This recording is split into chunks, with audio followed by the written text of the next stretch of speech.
Ladies and gentlemen, welcome back to another episode of the DropKick Podcast. He's a WWE producer slash WWE veteran.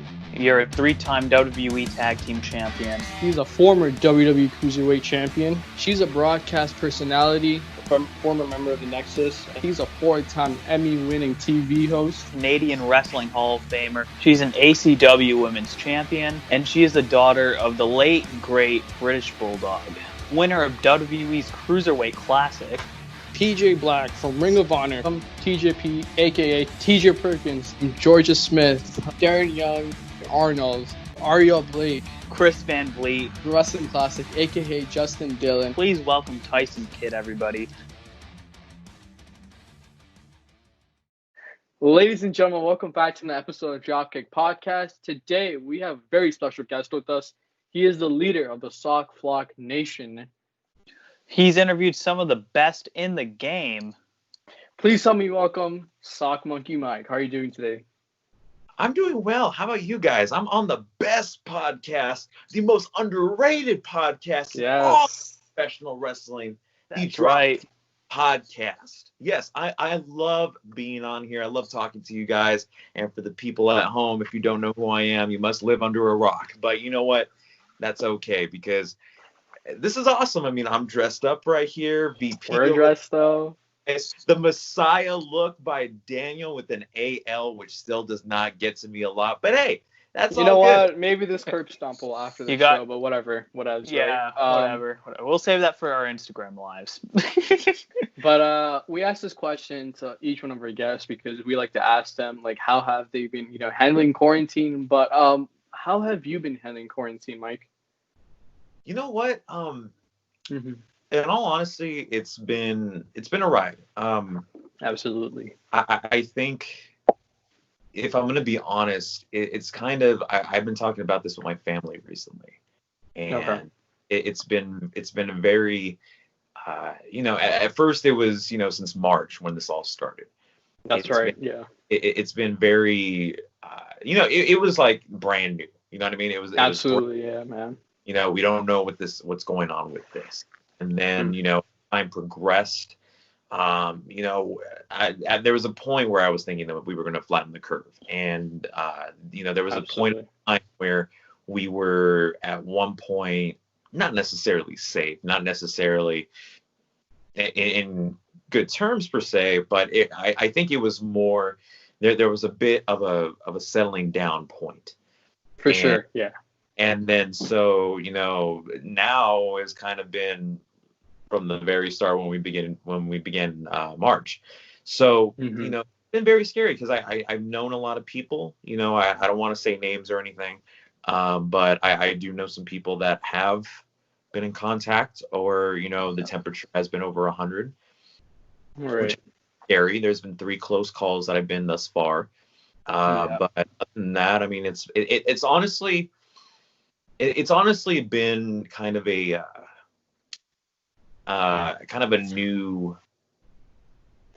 new mindset. Absolutely, man.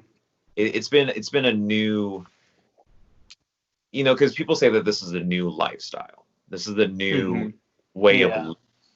And so, and that's true. I mean, a lot of people, like, of course, you guys are, relatively 17, 18 years old, still fresh, out of high school. We're still in high school, going to college, pursuing professional wrestling careers. I know Daniel is a part, of a professional wrestling career. VP is a part of a wrestling school called Dyson Dukes Wrestling School, which you got. Hey. But I'm not trying to promote or anything, or but other than that, like it's been very, very. It's scary times. Let's be honest. It's a very scary time. For sure. You don't know. In other words, I've always kind of. See, I don't know if this is a great quote, but I've always. It's okay, man. Take it away. Which is don't trust anybody, and that's kind of true because you really don't know who has. That's so true, man. You know what I mean? So that's kind of the mindset, and of course, it's not. I trust my family. Of course, I trust that. Because we only go to 3 places, if anything. We go to work, we go to school. Because they work in elementary schools. And then for me as well, I go to work and then go home. Right. Or the grocery store. You know what I mean? Nothing really, nothing really to the extent of like, we're going to Vegas and we're going to Lake Tahoe, or we're going to Hawaii. We're not going to those extents. And I personally don't feel comfortable, especially in today's climate. And absolutely, man, it's crazy out here. Definitely, you got to be careful and got to watch out for sure. To me, it's always been safety first, of course, because over here in California, it's not been the best. So it's been going well. I mean, I've been keeping safe, putting the mask on, washing my hands, all the precautions, putting on gloves when needed. But it's just, quarantine has taught me to really appreciate and value life more. I agree. Yeah. I feel like in a way the world needed a little bit of something like this, because we were kind of taking a lot of things for granted, I feel like. And I feel like obviously, like, it sucks to be in quarantine, but a positive is that we're all going to be a lot more grateful for what we have when life becomes normal again. Yeah, absolutely. I mean, I agree with you wholeheartedly, because, I remember going to my last wrestling event before all this had happened in February, and that was at our Monday Night Raw over here in Ontario, California. No, not Canada, California. It was crazy, because there was a point of time where I was thinking, like, maybe I'm not going to attend this show because there's going to be Raws after. There's going to be, live shows or something like that. Right. And to think there was an NXT live event the night before, and not too long, maybe about, I want to say 15, 20 minutes from the venue, not too far in Riverside, which was NXT. And you obviously know NXT puts on some banger live events. Oh, yeah, man. They go all out. And I was lucky enough to meet, again, my hero, Johnny Gargano, who is absolutely one of the kindest souls I've ever met, besides maybe like a Drew Gulak or a Becky Lynch. That he's very heartfelt guy, because, it's all heart, no soul, right? But when it comes to him, like Johnny Gargano as a person, he's one of the nicest out there. Absolutely, definitely, man. But taking it from an OG like Chris Van Vliet to you, sir, he said, on our podcast that we're all in this together. And, that makes it so special, because right now, that's where the creative juices get flowing. That's how this podcast started. That's how your show, War Games, actually kind of begun. And you spring new ideas, and I feel like that was kind of needed to some people, because it really brought out the best version of themselves, because it took a whole pandemic for WWE to release a guy like Heath, and he's killing on Impact now. Like, we just saw him put on a great match against Moose, and more to come from all these other talents, and also content creators like yourself. But it's a great ride, man. Definitely. And for those of you that don't know, Soft Monkey Mike here, his aspirations are to be a commentator in the world of sports. I would personally love to see him as a commentator in professional wrestling, and obviously a huge wrestling fan here. So I understand your aspirations are to be a commentator. Well, many people in the wrestling community want to be things like wrestlers, promoters, maybe be on a creative team in like WWE or AEW. What made you want to be a commentator? Wow, that's a very unique and very structured question there, VP. I really do appreciate it. But honestly, dude, and this is really going a lot. I could probably go on the entire podcast on why I want to become a commentator, but to kind of shorten the story. When I was 11, when I was about 11 or 10, it was in between those lines. I think it was about 2011 or 2010 that I had, and this is coming from a baseball story. So if you're not a fan of baseball, I'm sorry, then I'm going to bore you with the story. But basically, there's a professional commentator or broadcaster, whatever you like to call him, that does play-by-play announcing for the Los Angeles Dodgers, named Vince Scully. And so with him, it was interesting because there was a Dodger game. The Los Angeles Dodgers were facing off against, I want to say it was the Giants, San Francisco Giants, or it was one of those games. I can't recall which one exactly, because of course, back in time all the way to 2010 or 2011. But the way that he presented himself as a broadcaster. It really struck a nerve because with his commentary in particular, his play-by-play announcing, there's a certain feel, because you could tune into any sports, hockey, football, baseball, basketball. If you're watching the Toronto Raptors over there in the Toronto area, for those who are watching, or if you Maple Leafs, or anything of the Toronto area. I mean, of course, you're probably not going to be familiar with who I just said. But if you're from the Los Angeles area, like myself, or kind of more of the Southern California area, it's more, they're more familiar with who I'm talking about. I mean, obviously, there's other voices out there like Kevin Harlan.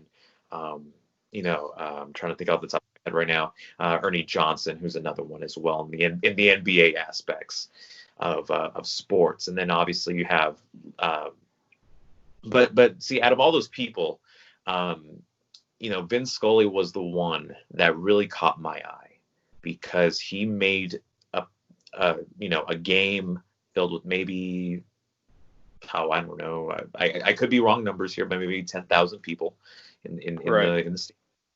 And he made it look like you were a part of the 10,000 fans in attendance when you're at home, or you're in the car, or you're at work, and the boss happens to give you the radio and gives you a chance to put on whatever you want instead of music. You're listening to the game because it's happening at that current moment.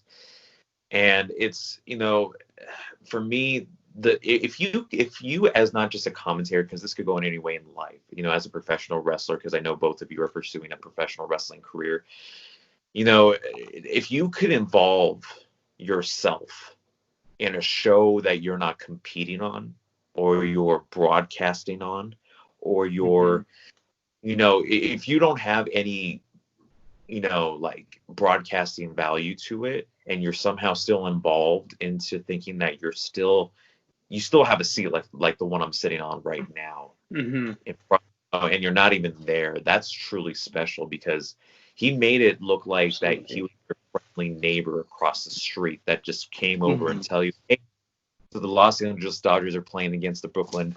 Why was I going to say that? But any team in particular, like the Pittsburgh Pirates or the Boston Red Sox, and he'll literally say, well, before I came into the game today, something happened with my neighbor, and then you would be so intrigued of saying, wow, like he shared with us.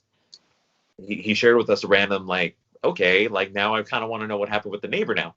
Or he could go into statistics, which I know a lot of people are not a fan of, but he made statistics instead of saying, 15 rebounds, 27 points, 5 assists, 10 blocks. I don't know. I'm making up numbers here as I'm going. But he made it, instead of saying like that, he said, well, I'm going to pull something off my head here. Clayton Kershaw came from the University of California, Los Angeles, so UCLA. And, he, at his college career, he had a total of, 25 strikeouts, per game. It's obviously not real, but it's, those kind of statistics. And then did you know that, he was not only playing baseball, but he was also having 2 part-time jobs in order to support his family and supporting where he lives in UCLA. In other words, he was giving you statistics, but he was giving you a story. And to me, he was giving you a story, right?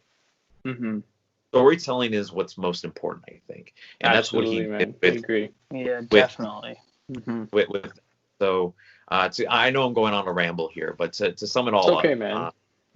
But that's why I want to pursue this career as a commentator, because it's not only just for baseball, but wrestling. I mean, I can name from Gorilla Monsoon and Bobby Heenan when they were doing it back in the day. I can name Joey Styles when he was doing it solo. I could name people like Jim Ross, obviously, who's been a living icon to this living day. Sadly, he's not on good terms right now, but Excalibur, absolutely amazing when I, got to hear his work over in Pro Wrestling Guerrilla. Same thing goes with Tony Schiavone, who has done it since WW and is still doing it today. He called Dark by the time we're recording this, and he still sounds like a bucks. So, you know, I couldn't think of a better job, at least in my eyes, because of course there's doctors, there's lawyers, there's professional wrestlers, there's athletes, there's, you know, of course I'm not an athletic guy. I mean, of course I've had this athletic background that I've been, you know, in athletics since I was younger, but to me that wasn't what I wanted to do. I didn't have the passion enough to do that route. I love sports. I grew up in a sports loving family, as you can see probably in the background here, which you probably can't because I can't really see with that kind of viewpoint, but it's basically Los Angeles Lakers, you know, everything. Even their announcer by the name of Chick Hearn, who had recently, I believe he passed away about maybe short of 5 or 10 years ago, absolutely killed it as the Los Angeles Lakers commentator position. And same thing goes with, you know, even people currently today. The one that does for the Los Angeles Dodgers currently is Joe Davis and Earl Hershiser. Earl Hershiser was a part of the 1988 World Series champions of the Los Angeles Dodgers. So, yeah, that's why I love the commentary position, because you're telling a story. There's no, I mean, of course there's scripts. Of course there's, you know, of course there's layouts. But when you get to talk about the art that's happening in the ring, that's not just with baseball, basketball, football, hockey. That's with professional wrestling. Absolutely, man. That, you know, because of course there's storytellers of the athletes in the ring or in the field or whatever. But when you're the voice for those who are not necessarily on the field or in the ring or whatever, that means every single thing to me, and that's why I pursued this ever since. Absolutely, man, for sure. And you talked about wrestling, so talk about what got you into commentary. What got you into professional wrestling?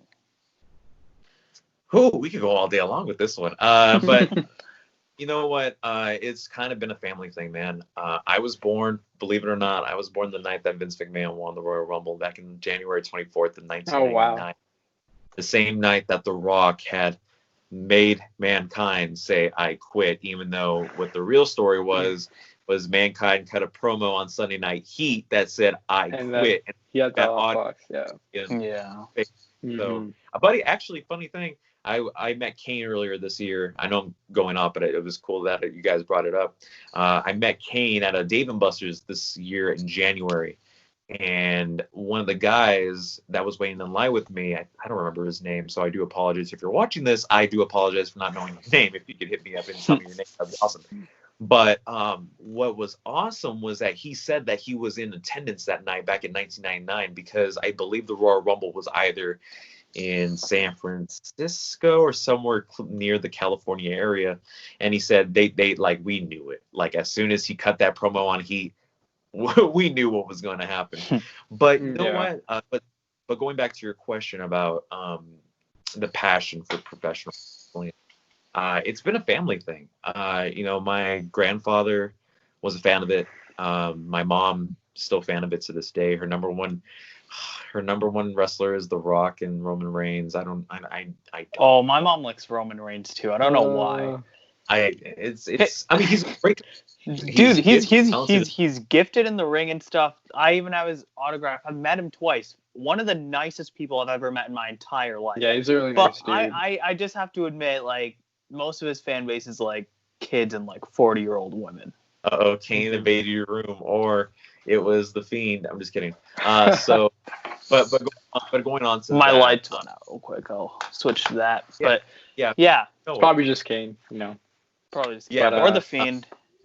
Yeah, but speaking about that, but yeah, it's just been a family thing. Again, I was born surprisingly on a night of a Royal Rumble 1999.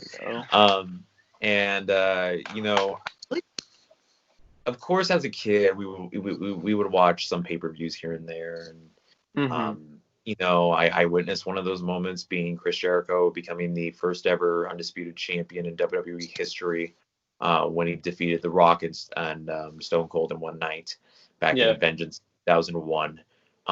You know, just little moments like that I vaguely remember seeing.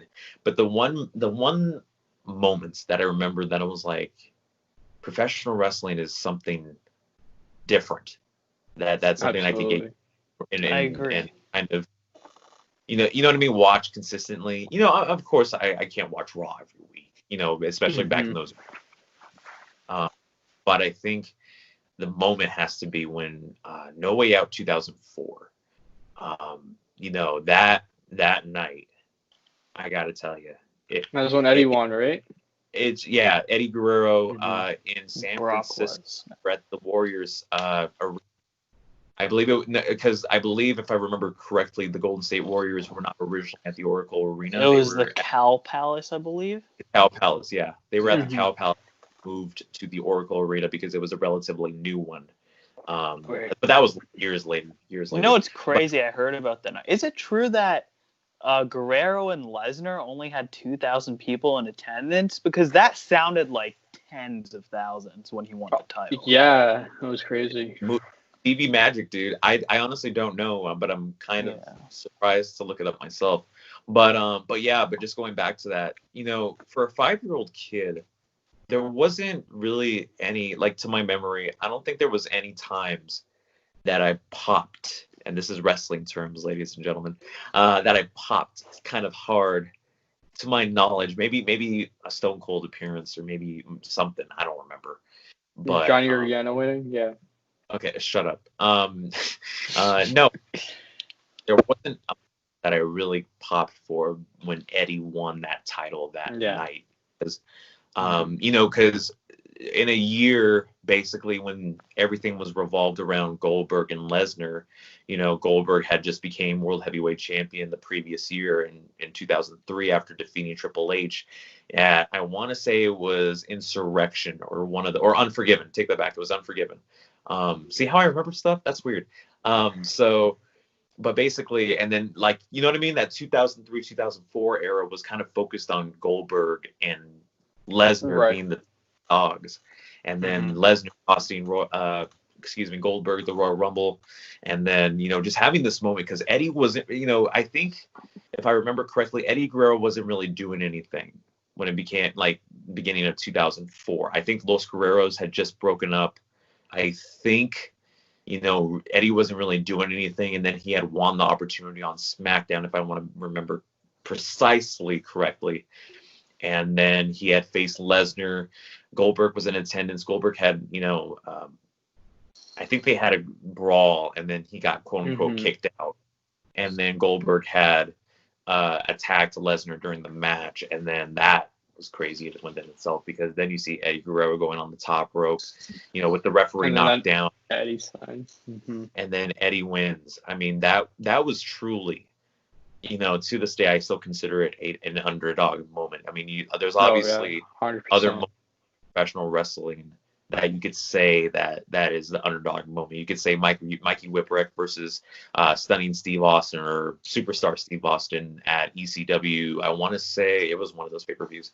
But it, you know what I mean? And that was the champion. Think about that. That was the champion, Mikey Whipwreck. So, but you know, there's a lot of them, but that one in particular really just, as a kid, struck a nerve. And that's when I knew that, like, this is the freaking coolest thing ever. So. Absolutely, man. But taking a little gear forward, what's your driving force behind Sock Monkey Mike? What makes you want to get up every single day and pursue what you do to your best of your abilities? Man, that's a very, very loaded and very nice question there, Daniel, with an AL. But in all seriousness, though, man, I think there's a couple factors, and that. One being obviously my family, because without them, I don't think I would be where I am today. I think that my, you know, and of course I know everybody commenting on this is like, oh, he's going to talk about his mom and his family. Whatever. It's okay, man. Family is important. It gets you through a lot of, you know, tough things. Like, you know, when our friends aren't available or whatever, and you're having a bad day, you know, your family's always there. So it's like, it's always good to, you know, be on good terms and kind of, you know, have that. So, yeah, because I think, you know, with me, it's just been, it's been a very, very, it's been a very blessed journey, I think, because without my family consisting of my mom, my grandfather who had passed away in 2015, my aunt, my grandmother, my uncle, who have all raised me, because they say it takes a village to raise a child, which is true. And they gave me the love and the support and the the guidance, the proper guidance that to get me on the right path. And it's weird for me to say that people could say other things. You know what I mean? People could say like it was this or that, but definitely my family.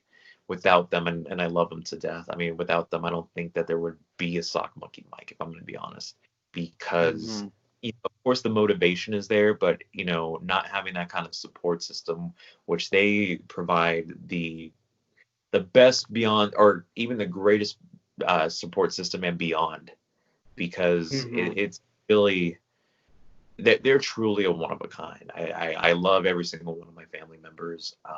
Because they taught me about taking initiative, taking leadership, having respect, loving,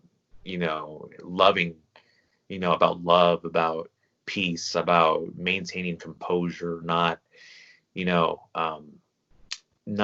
really like having second thoughts about things, and really appreciating the moment that you're living on right now. You could really think about a million other things right now.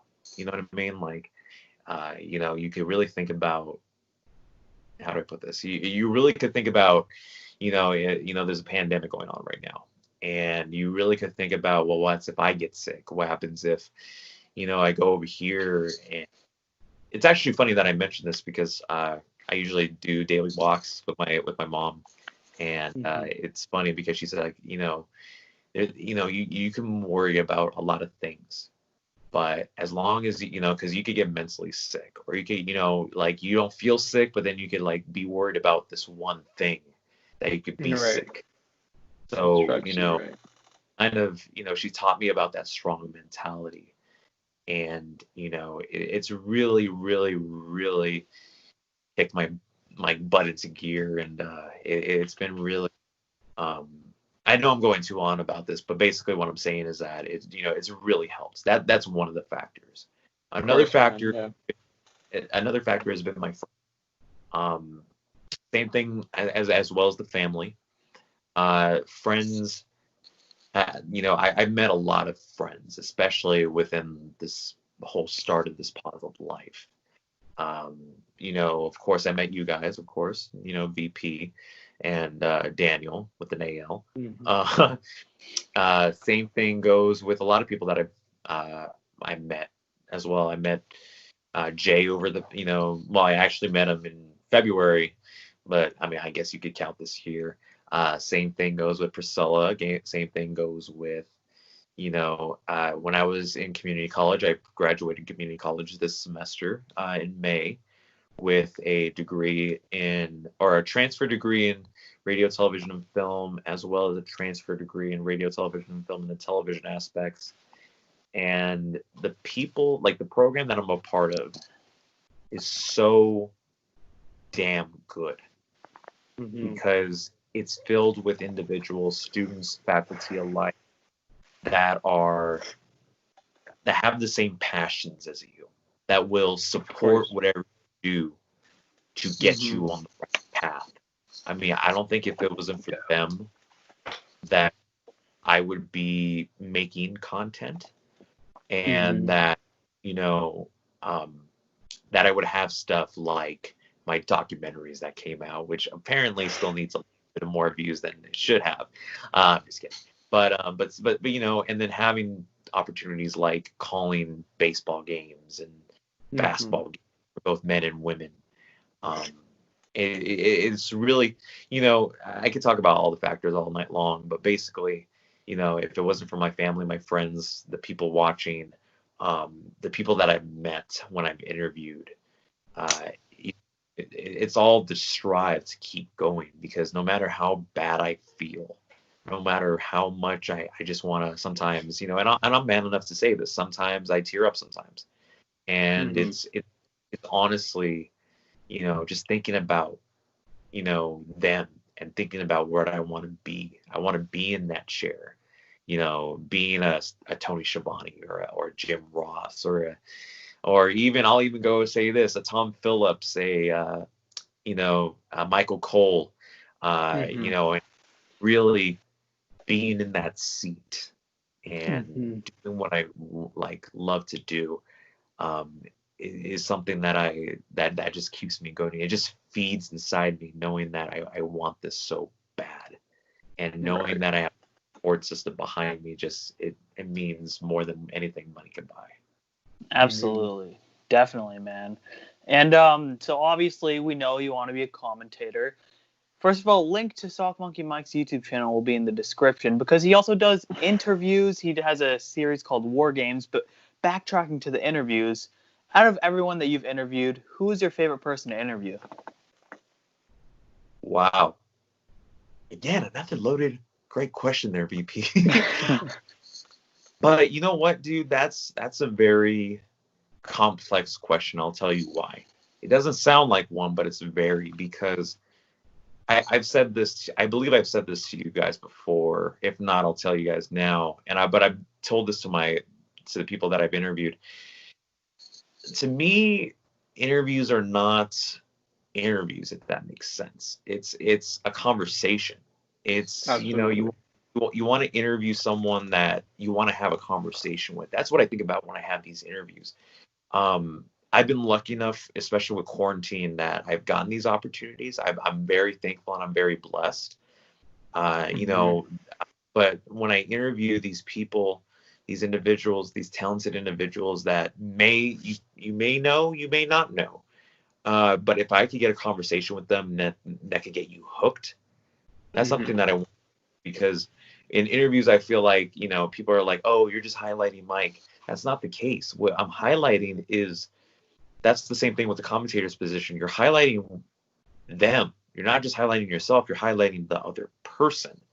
And then that's why, when I interview people like Chris Van Vliet, like AJ Hirsch, I recently just put out another interview with Allison Snyder, and Dylan Snyder, who, for those who don't know, was Zora Lancaster from So Random, Studying with a Chance, and Milton Krupnick, I want to say that last name correctly, from Kicking It on Disney XD. And they're absolutely the coolest people I've ever met. So that's cool. But you know what? I really, if I could say I have a tie between two. Okay, I have a tie between two interviews. All right. Obviously, first and foremost, Chris Van Vliet. Because honestly, when you get to I'll get into the explanations after I name the two. So Chris Van Vliet.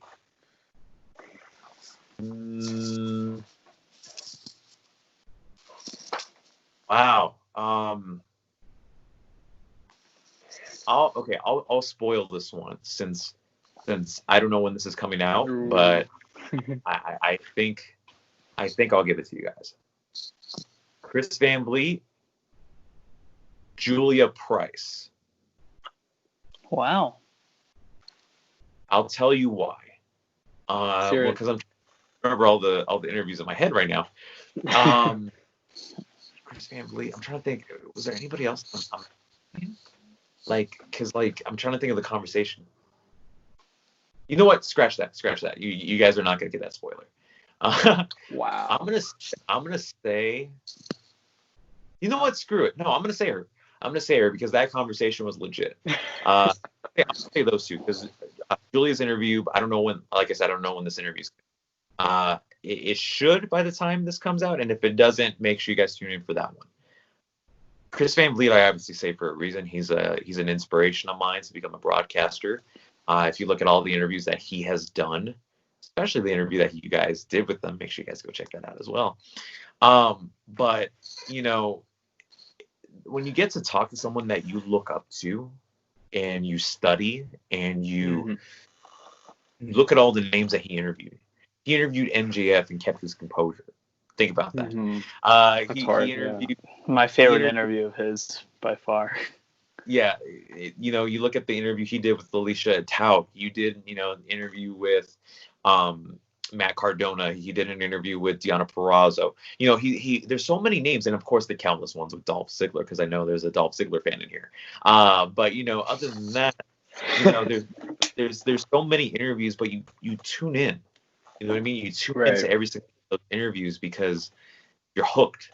You're hooked on the conversation, and that's the good brother dialogue between myself and Chris, because he thinks of me as a friend, and I'm blown my mind because I've been a fan of his for almost 10 years, and ever since 2013, where I believe the very first interview is with him and Dolph, and they were in a boiler room or some sort of techie room, and Chris had the mustache, and it was for November, right? I remember that one. Yep. So, and then I've been watching his material ever since. Ever since he was in Cleveland from the beginning of that. It was actually before.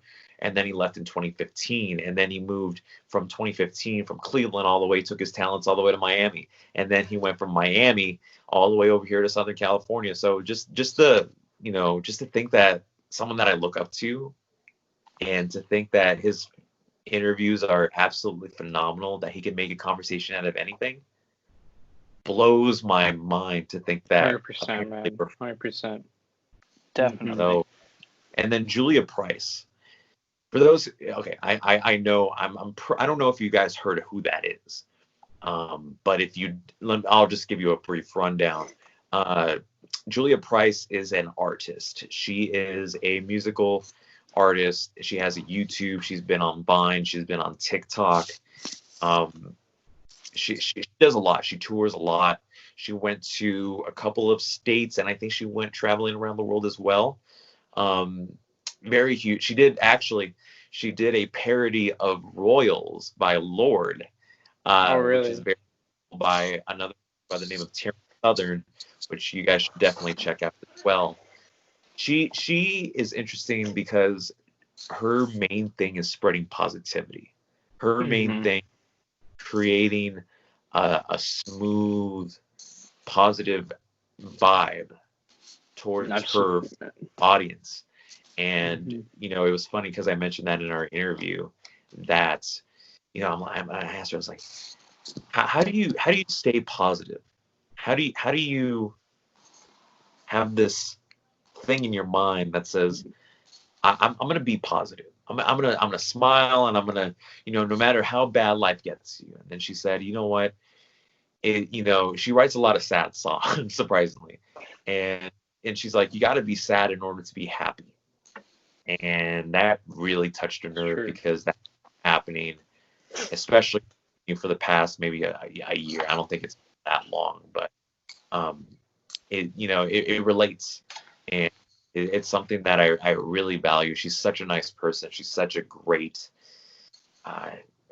soul, because she doesn't she doesn't really feed you bad energy more than she gives you good energy. So, right. Yeah, absolutely. Wow, man, what a great list. But you talked about Chris Van Vliet being an inspiration of yours, but who is your biggest inspiration out of all? Man, I feel like this podcast is going to be like an hour. I think we're going to hit an hour. 38 minutes, baby. Hell yeah. See, we're going to have a 5-hour podcast, fellas. I'm just kidding.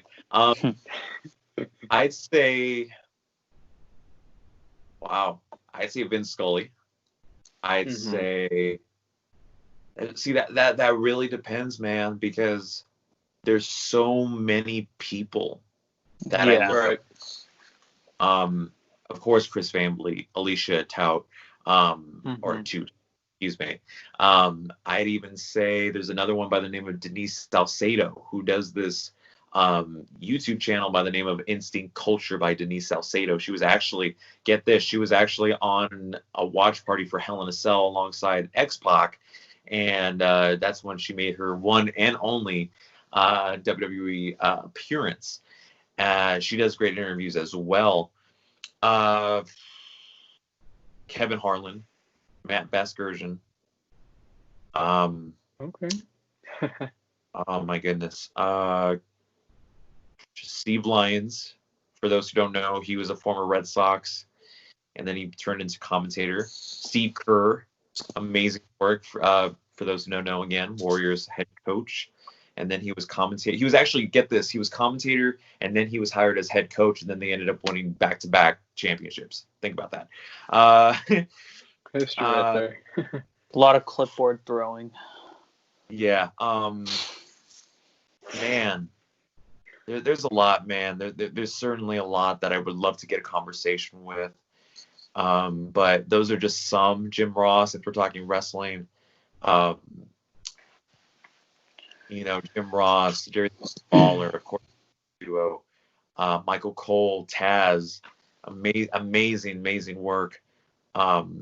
Excalibur, even though, again, might not be okay to say that now. Yeah. When he was on commentary, PWG, that was some amazing work. There's a reason why. 100%. Why, oh man. I got someone for you. Johnny Gargano. Of course. Yeah, and speaking of Johnny Gargano, anybody who knows Sock Monkey Mike understands that his favorite wrestler and hero is Johnny Gargano. But can I get the simple answer of why? Oh, we could go on an entire podcast about that, but please don't. Johnny Gargano, the reason why I call him my hero is not for clout or for anything. I think it's more because he represents what professional wrestling, in my eyes, because of course you could say Hogan, you could say Stone Cold, you could say Shawn Michaels, you could say Bret Hart, you could say even John Cena, you could say, there's a lot of people. Ziggler. John Moxley. Marks. Anywho. But Johnny Gargano, to me, like, he represents professional wrestling. I've been watching this stuff ever since 2013 when I attended Battle of Los Angeles for PWG. That was an amazing event. And then he just gave me a thumbs up. I was in the third row, a little kid, and little 13, 14-year-old kid, and he gave me a little thumbs up like that. And for some reason, he had a match actually with Kevin Steen. I believe he won that match, I think, if I'm remembering correctly. And the work that those dudes did blows my mind. Of course, man. And, and then I, of course, watched the Kenny Johnson documentary he did, both part 1 and 2. And, to me, there's no other, in my eye, there's no other better role model. And you can say whoever you want. I know you guys are going to say it. But Gargano, because he leads by example. He fights all the way to the end, even if he loses at every takeover. Absolutely. There's name one takeover that Johnny Gargano has done for the past 3 years that he has been on NXT television that he has not delivered. That's true, man. Absolutely. That's true. He always goes out there and delivers. Absolutely. Always has his good matches for sure. Let me tell you a story about little Johnny Gargano here, okay? Here we go. We like Gargano, by the way. No. This is serious. I want to talk about him seriously. So I was at NXT Takeover Toronto last year, and after the match, you guys didn't see this, both of you. They don't air this kind of stuff. And after the match, he got thrown off the cage. Via Adam Cole, baby. And everyone was chanting for him, this is awesome, you deserve it, and all that kind of stuff. And then, I think there was a moment where it was like, we love you. You know what I mean? And it felt great because it felt like there was an emotional connection, but that's what's missing sometimes. It's that emotional connection with these wrestlers. And after that, Johnny Gargano, waved his arm. He took time to, be there, soak it all in. And I think for him to do that, even if he didn't have to, that means a lot, Definitely. For as a wrestling fan and being in attendance, because, I'm pretty sure people at home didn't see that when it went off the air. But for him to do that and, have his, broken body, just, he's a natural born underdog, baby. Yeah. He's very charismatic. I hope they turn him face again soon. I do. Gargano is, one of a kind. Absolutely, man. Yeah, definitely. But switching gears here a little bit. Obviously, this podcast isn't just about professional wrestling. On our podcast, we like to tap into mental health. So if you're comfortable sharing, of course. Yeah. Have you ever struggled with your mental health, and do you have any advice for people who could be watching that could be struggling? Oh man. How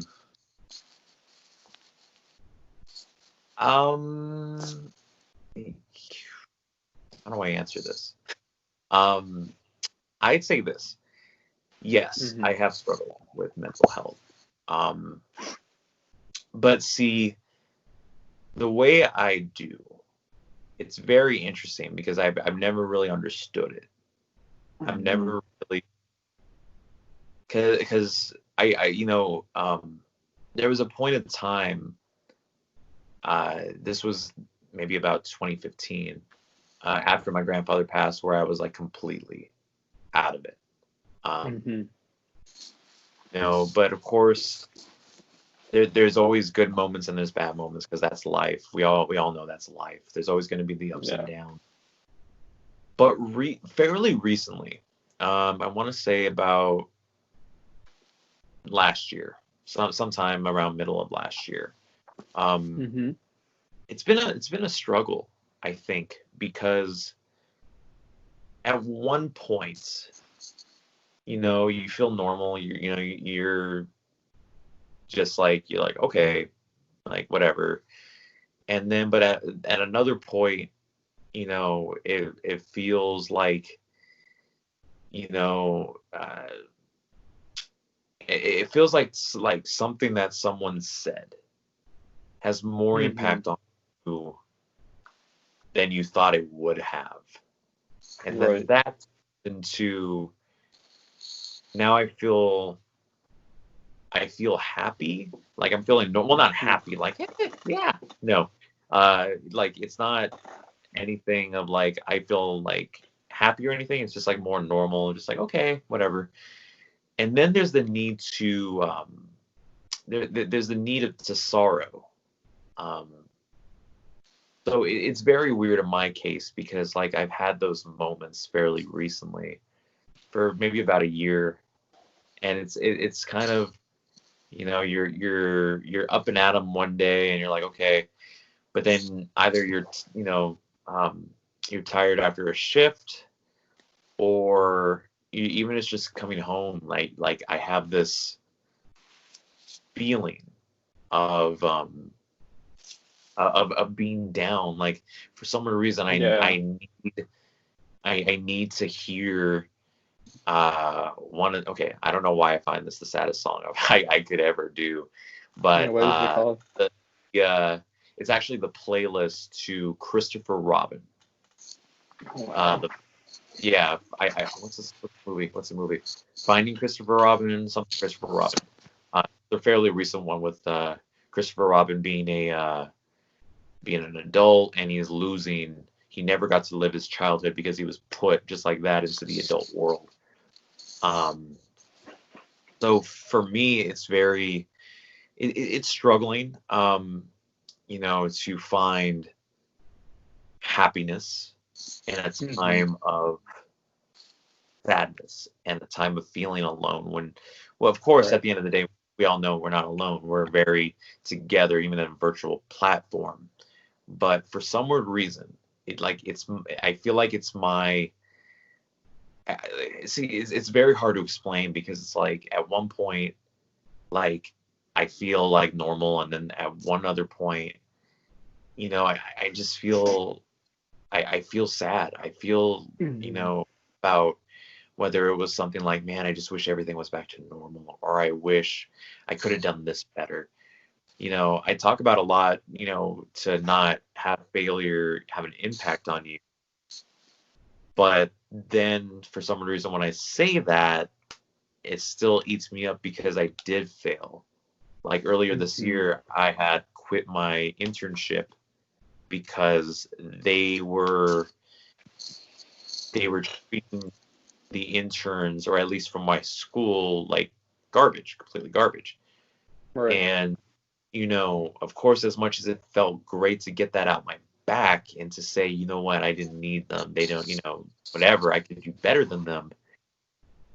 I still have regrets to say, you know, I could have stayed there. I could have proven everybody wrong and say that I could have stuck it out.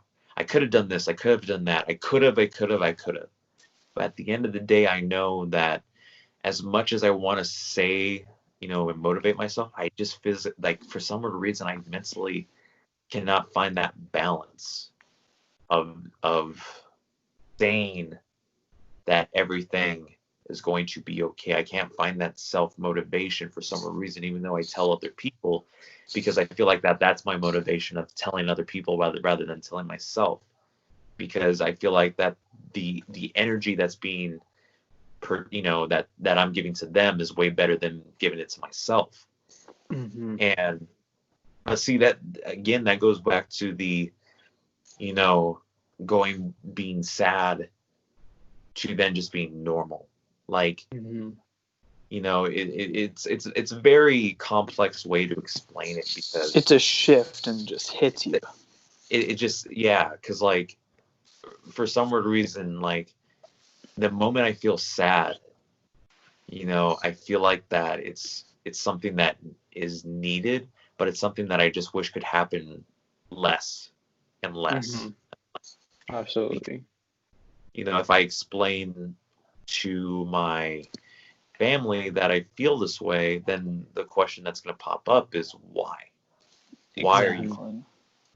You know what I mean? A lot of the time, there's no reason; it just hits you. But see, that's the thing. To me, it's very weird, because, like, to me, and I apologize for taking most of the podcast, but no problem. It's okay, man. Stage is yours, as I said. But like, it's very weird. It's very weird to explain, because when I talk about my feelings, it's very, it's almost as if like I'm trying to explain them, and when I explain them, you know, it doesn't make anything better. It's only just explaining the situation and identifying the situation. It's nothing that someone can say, oh, just feel better. Oh, just do this. It's nothing like that. It's more, you know,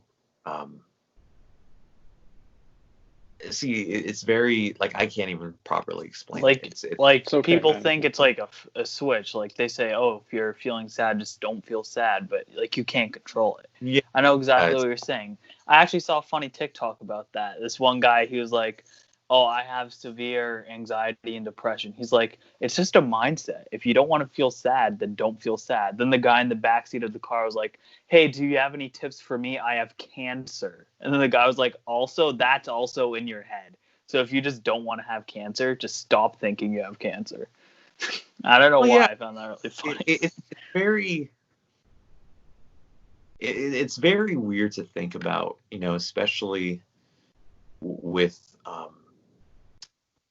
it's very hard, like, not hard. No, that's not the word I'm looking for.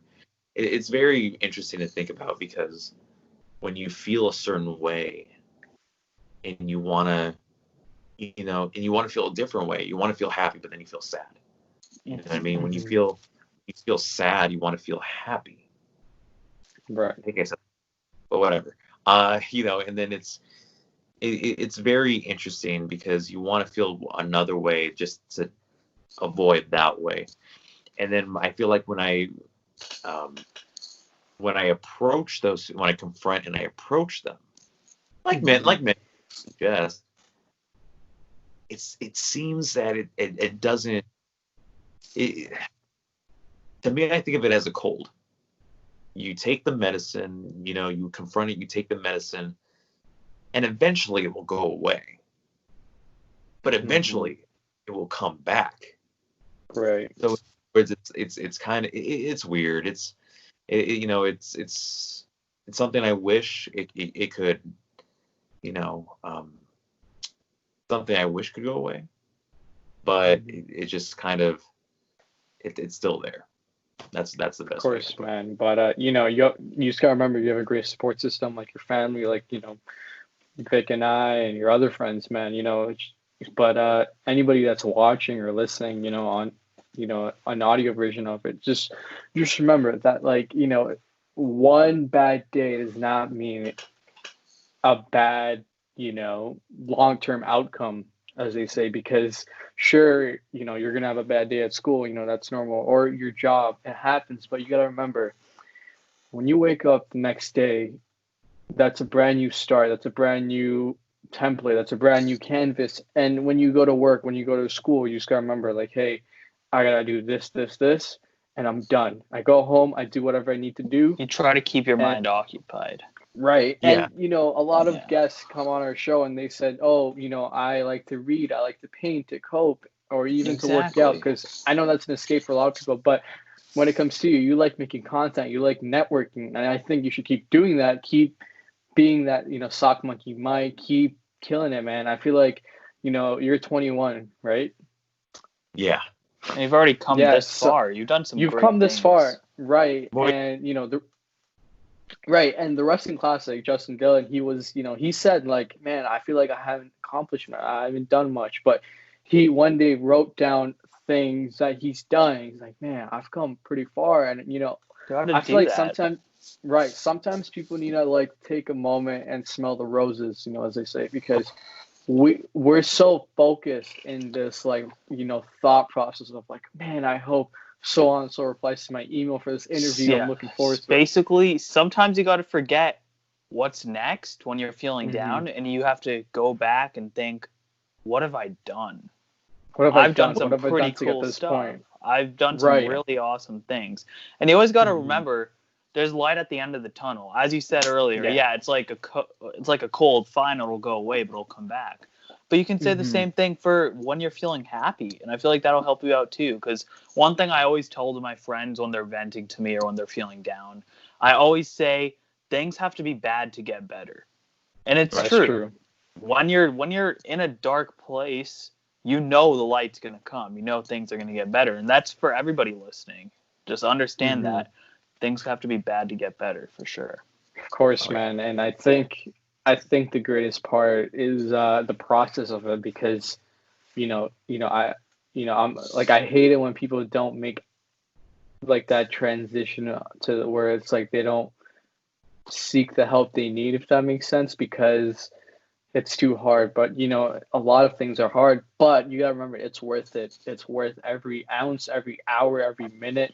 Whatever you do, it's worth it to seek out and reach out to a buddy, a family member, anybody. Just be like, hey, what's up? And, just talking to other people like you guys, like, it helps. It helps really take those thoughts out and put in better thoughts, as they say. But, you're 21, man, and, the future's bright, man. I can definitely see you being a commentator, possibly for a company called AEW or WWE, It'll have, dude, you got the voice for it, you got the look. I'm not even just saying that. It's definitely there, man.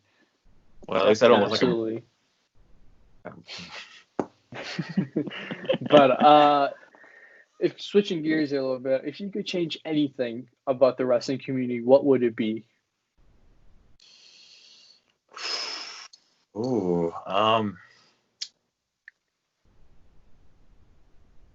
nothing. Okay.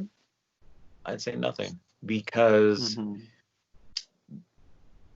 this is the same question as, if you could go back in time, what would you change? Right. And I've thought about that question a lot now, because I wish I could go back to late last year and stop this entire virus from happening. But as much as we would love that, what would happen if that would have not came to be? If this virus would have not happened, would something that worse would have happened? That's true, man. It's kind of those questions where, that's the same exact thing of what would happen if you change this part of history, or maybe, what would happen if, this would have happened, or, I honestly think nothing, and I'll tell you why. There's flaws. Of course. Every community, every fan base, every sport, just everything in general, there's a flaw. There's always a flaw in everything. You've recently seen that with, the speaking out movements. You've seen that a lot with current situations, of course, with protests, with a lot of people that I've known no longer having Instagram accounts and no longer having Twitter platforms or any type of social media. But at the same time, if you go back and change something, how do you know it's not going to get the same result or something worse? That's true, man. Alternating a timeline can, have multiple butterfly effects. Absolutely. Right. So, I wouldn't change anything because we are a very split and a very diverse. I think this year, in my opinion, we've been very divided more than we have been united, in a sense, because of current events. But at the same time, there is that bit of unity. There is that bit of being a team, because at the end of the day, we are all sharing the passion and the love for professional wrestling. At the end of the day, we are in retrospect, we are still a family, even if we don't act like a family. I mean, you look at the Instagram wrestling community. There's so many people out there. There's Wrestling Classic. There's, there's Priscilla. There's a lot of people out there. There's Queen of the Ring, Malcolm, Wyatt, Brandon Hodge, Brandon Dillon, Miss WWE Fan 13, Kayla. There's Kayla, aka the Sheena. There's Indigo. There's Undisputed Brotherhood. There's Rice to Ryan. There's Willie, aka Heel Balor YT. I'm just naming a bunch of people at this point. There's Daniel and VP of the DropKick Podcast. There's so much people a part of this community. As much as we disagree on a lot of things, like, of course, there's finishes from wrestling matches and finishes of wrestling shows that we disagree upon, but at the end of the day, we still are one. We are still wrestling fans at the end of the day. Of course, we don't everybody doesn't like everybody. We all know that. That's not just a part of the wrestling community. But at the end of the day, you guys still subscribe to the WWE Network. You guys it's something we all have in common. You still do all these things. Go ahead. I really feel as if, though, that you can find the same toxicity in both communities. So, like, the wrestling community, God, it's toxic people, but that's the entire internet. You stop watching wrestling and you start watching MMA or any other sport, those toxic people are going to be there. That's just how the world 100%. Is. You just got to block it out and stay positive. So I agree with you. You brought up a very valid point. I wouldn't change anything about the wrestling community either. Yeah. I mean, without the wrestling community, the wrestling community has got me to a lot of great people. I've gotten to meet a lot of great people. Last year I met Priscilla. This year I met Jay in person. I met Stefan Benson, who is known as the guy who won the $1 Million Challenge for WWE 2K19. Amazing guy. He actually bought me a ticket to SmackDown 2 years ago. Happens, man. The same thing goes with my wrestling buddies that I know from college, and they started their own podcast called the Second Turnbuckle Podcast, which you can listen to Spotify and all. I'm just kidding, I'm not plugging it. It goes for a lot of people. I think the wrestling community is it's on its heels at this point, I think, but at the same time, there's networking. they're of course. At the end of the day, it's a family. It's a family that disagrees, of course, just like a regular family. It disagrees, it agrees, but it connects you with other people that have the same love and passion that you do. Justin in the Wrestling Classic, Chris Van Vliet, Alex, Queen of the Ring. I'll mention it again. I'm just trying to name off people that I've known. The wrestling community has got me well with Aaron Solo, who I've interviewed, who was on AEW Dark, aka Bailey's husband. Same thing goes with, there's a lot of people, man. There's a lot of people that, because of the wrestling community, that I am thankful and I'm very, very blessed to know. And I've gotten to meet, and I've gotten to have opportunities to share my passion. Grimm's Toy Show is another one. So at the end of the day, it's a family. It's not anything 100%. To be ashamed of. It's not anything to be disappointed of or embarrassed of. So that's what I think. Wow, man, what a great, statement. But we like to end off our interviews with one final question. Oh, man. Wow, okay. What's the next chapter for Sock Monkey Mike? That's a good question as well. Wow. I feel like this interview has gone like 3 hours at this point, but we're at an hour and 5 minutes. Gee, don't lie to me. I swear to God.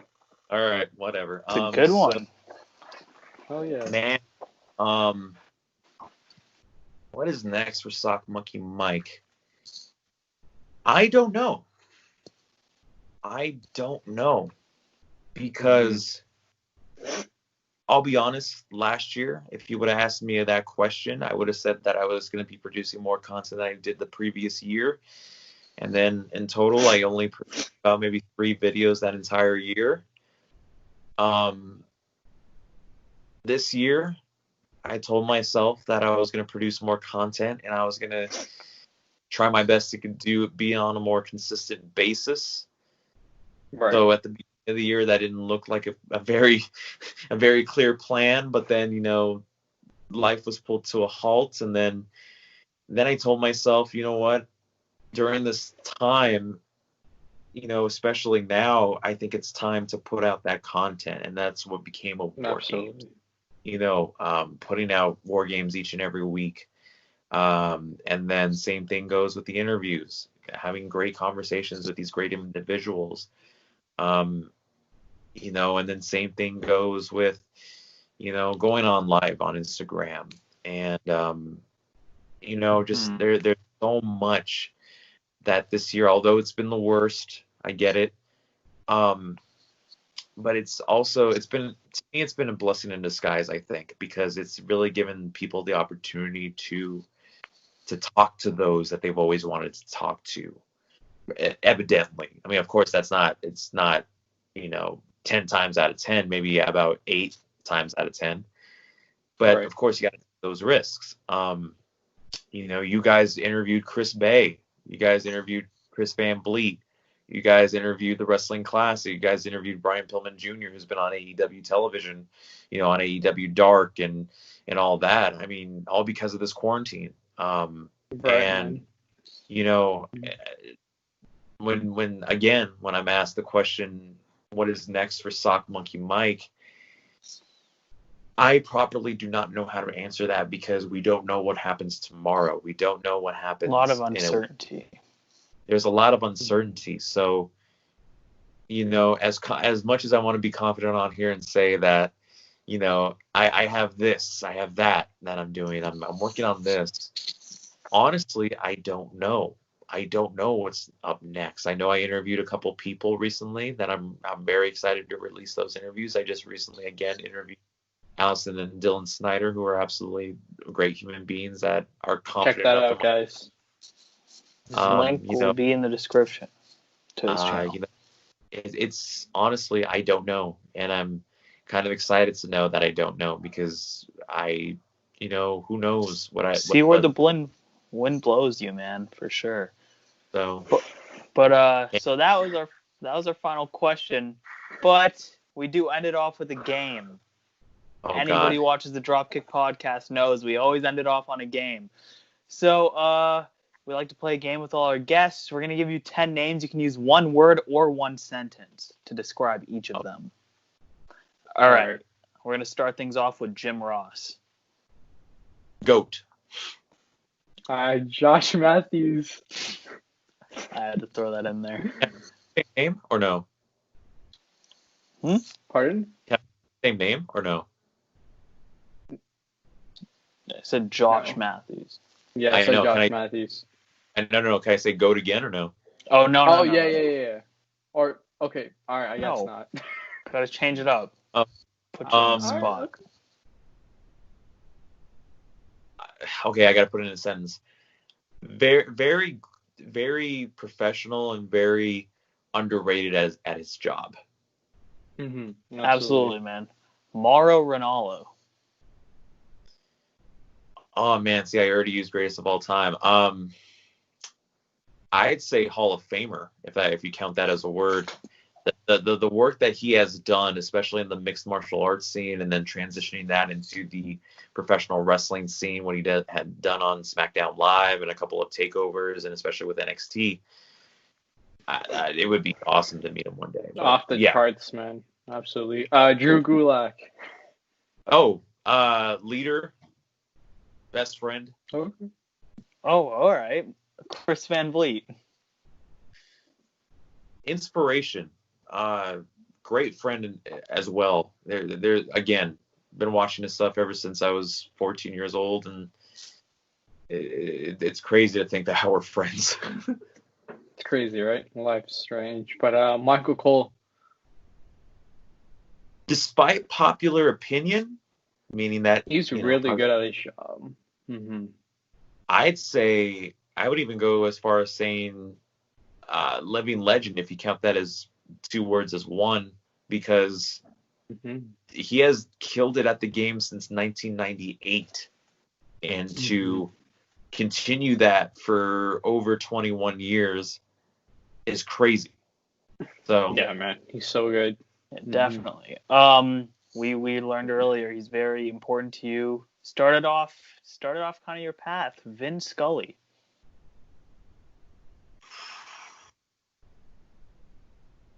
Icon. There's no.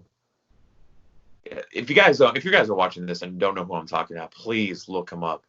There's no better voice in just not only sports but American television than Vin Scully, because the way he tells a story and makes you feel at home is one of a kind.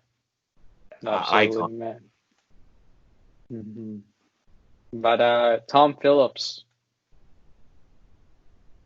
I'd say incredible. Again, I think he's learning under the tutelage of Michael Cole and what he has done as that lead role for SmackDown and for NXT for many, many years. You know, incredible at his job. Absolutely. Tony Schiavone. Tony Schiavone. Oh man. I'd say wine, and I'll tell you why. Just like red wine, he doesn't age. That guy started with WCW on Nitro. Or I think it was even before that, but as far as my memory goes, Nitro. And go to Nitro all the way. I think he was on TNA at one point. I think. No, I don't think so. And then he transitions from WCW and then still going strong with AEW to this day. They're seriously, like, he's still going at it strong, you know, replacing Excalibur at the moment. So he's an OG, man. But lastly, Johnny Gargano had to do it. I'm gonna use a different hero yet. I'm gonna say hero. I know he's more than that. He's. I'd say I'd say captain. Oh, wow. I'd say captain because there's certain degrees where people consider themselves the corporal, the colonel, the leader. But captain sounds right because captain, or maybe even general, one of those two, because he leads by example. He's the one that little kids in the front row, and I remember this from the documentary of Ken Johnson, which you guys should check out as well. That little kids in the front row look up to him, like how Shawn Michaels was looked up to by millions and millions of kids around the world. He has that. He has that influential leadership. He has that influential never die attitude. He, in a sense, of course you could say it's like a John Cena, but John Cena represents WWE. Johnny Gargano represents professional wrestling. Johnny Gargano represents being that guy at a local indie show, going to his merch table, and he spends a majority of that time talking to you. He could be bleeding out of his mind against the match against All Ego Ethan Page over at an AIW event. All Intense Wrestling, by the way, for those who don't know what that means. It's crazy, and I met him, getting to talk to him twice, and to think that I messaged him. I messaged him on Twitter. Explained how much he has impacted my passion for professional wrestling, because it was because of him and Kevin Owens that ignited that love for wrestling outside of WWE.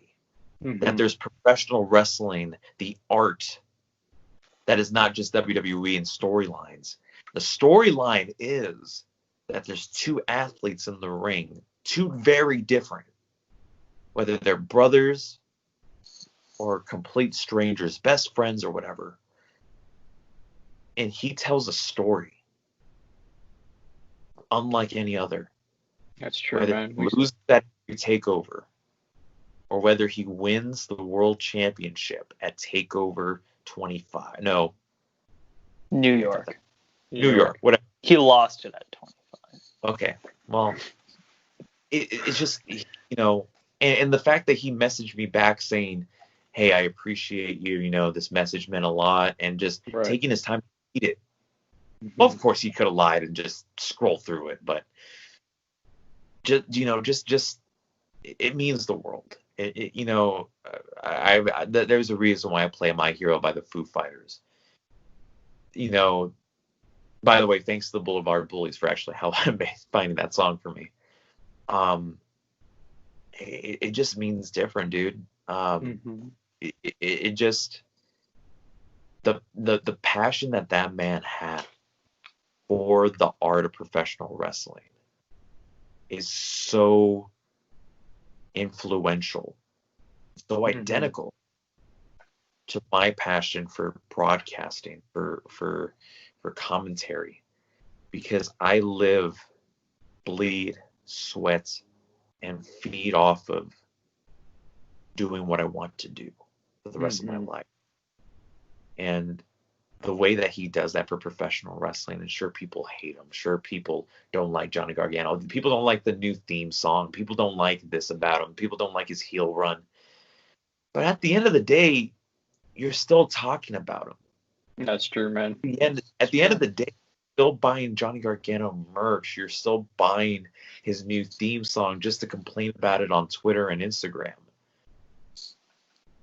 But at the end of the day, you're still talking about him. And that's what I love about him, is that he's a hero that leads by example of being when there's no need to be humble. He actually, before we go, I want to share the story. I believe it was before this or when this had just started, which kind of makes it a little. There was a kid in the hospital I think he was from the Florida area, or maybe in Cleveland, or maybe in Los Angeles. I don't remember. Right. I think he had something besides COVID, and he was on the hospital bed, and Johnny Gargano made a video for him, and because the hospital contacted him, and he had said that to the kid that to never stop fighting, to never stop, to keep that fight alive, that fire. And that brings me back to the documentary where he told the kid who skipped. Get this, he was on he has this medical issue, and he skipped surgery just to attend a Johnny Gargano match. Wow. He wasn't even supposed to check it. And he was in the front row with his grandfather watching Johnny Gargano in Cleveland against All Ego Ethan Page at an AIW event. And the kid gave him his little wristband. And ever since when I saw that, powerful, man. It's powerful, dude. And then Johnny learned that he was getting more sick. And he, along with the AIW roster, which included, I think it was all Ethan Page. I think ACH was there at the time. I think that there was a couple big stars at the time, and this was 2014. That they all gave him a replica of the World Championship, and he said that you are a real champion than what any one of us would have gone through. And I'm not too sure if the kid is still with us today. I'm not too sure, but that moment really struck home, because how could you replicate that moment? Although it wasn't me. Although it wasn't me there,